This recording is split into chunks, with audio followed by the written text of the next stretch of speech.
I'm out here checking on the daylilies that we divided and repotted last fall, and pulling weeds. They're full of winter weeds. We have henbit, chickweed, and all kind of. So we have the weedy ones, and then we also have the ones that I've weeded, and most of them either have a little bit of the old growth.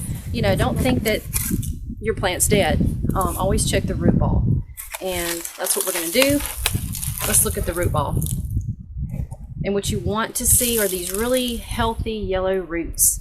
That means the plant is dormant right now, but the roots are still alive. So your plant and your foliage and your blooms are going to come from that root ball. So everything is doing like it's supposed to do.